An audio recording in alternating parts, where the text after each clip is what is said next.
Happy Friday of All-Star Week, and in honor of the official start of the second half of the MLB season, I thought we'd take a look at the divisions, the wildcard races, and all the other fun stuff baseball has going on towards the end of the season. In the NL West with the LA Dodgers, they've been pretty good, an offensive powerhouse. I think a favorite for the division at this point in time. You look at someone like Justin Turner, who's been destroying right now. He's got a .461 on-base percentage. Corey Seager's been leading the team not only hits with 89, extra base hits with 35, but 57 runs scored. Bellinger's been leading. He's been a nice surprise in RBIs with 58. Chris Taylor's got 11 stolen bases. So yes, the Dodgers looking like a favorite. The Arizona Diamondbacks have 4 players right now with more than 85 hits right now. You got Goldschmidt, Owings, Pollock, and Peralta. They've been just destroying it for the Diamondbacks. They've been a really nice surprise this year. Obviously, they've got 3 batters over 300, and they have 3 with more than 10 stolen bases. Looking at the Colorado Rockies, who've also been a pretty nice surprise, Charlie Blackmon, 117 hits already this season, including 47 extra base hits, has been pretty tolerable. They have 3 over 300, and of course, Arendo and Reynolds are helping out Blackmon and helping out those Rockies do successful. So looking at the NL Central, it's still a 3-horse race. It's between the Brewers, the Cubs, and the Cardinals. The Brewers have been doing okay. Zach Davies has been, 10-4. Jimmy Nelson's got a 3.3 ERA, so it's not bad. Alberto, Thames, and Shaw have all kind of been surprising. Will they be able to hold on to the division? Well, I'm not exactly too sure at this point in time. The Cubs are still in their World Series hangover. They only have 1 batter over their 300 average right now. But, Rizzo and Bryant, they've been taking a slow start, but they've been leading the team offensively. And, of course, Lester and Arrieta, they're just trying to get going. But the sleeper in that division, I think, is still the St. Louis Cardinals. Adam Wainwright's 10-5. And then you got Matt Leake, who has a 3.12 ERA. Judd Jerko's been doing really well. He's got a 300 average, 45 RBIs, 81 hits. Matt Carpenter's got a 378 OBP and 14 homers. And, Yadier Molina's still going. He's got a slow start. So, the NL Central's still looking, like it's anyone's game. Well, at least those 3 anyways. Of course, you have the NL East, and it's not even close at this point in time. It's the Washington Nationals. They're currently 9.5 up, and I don't think Atlanta or Miami are going to catch them anytime soon. So I think realistically, Bryce Harper's just been doing great. Scherzer's been good too, and you're not stopping the Nats this season from the postseason.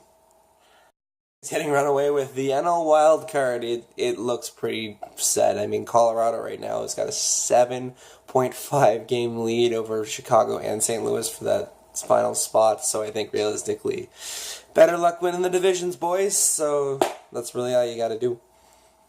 AL West, is there really any other team mentioning other than the Houston Astros? Not only do they have a 16.5 game lead over the Los Angeles Angels, but they've had beasts in Altuve, Springer, and Carrera. All 3 of them currently have a batting average over 310. All 3 have over 100 hits and 50 RBIs. What a powerhouse, and clearly the most likely to win their division this year.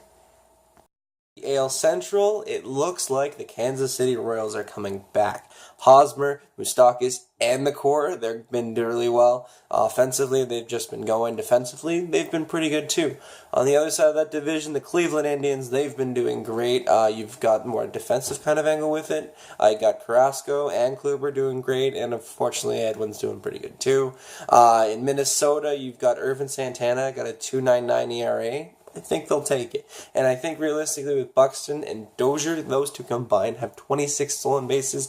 Let's just say the Twins are getting pretty good with the small ball. The AL East, where it is a 3-horse race. The Red Sox currently out right now. They've been doing well with Bogarts and Betts, and Chris Sale's been alright. David Price has been a bit of a disappointment. No surprise really there. The Yankees, obviously, they've been pretty great.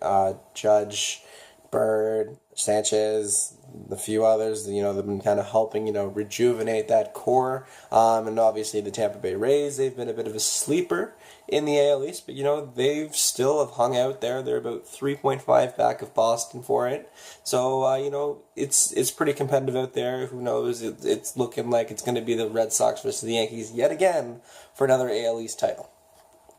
Let's bring it down with the albatross of the AL wildcard, and everyone is still in it at this point in time. The last place Oakland Athletics are 7.5 games back of Tampa Bay for that last final wildcard spot. That's also the same distance between Oakland and Tampa, then third place Chicago and second place Colorado. So it's getting a little bit tight in there, and we'll see what happens when stuff starts to drop off. So, every team isn't really out of it at this point in time in the AL wildcard.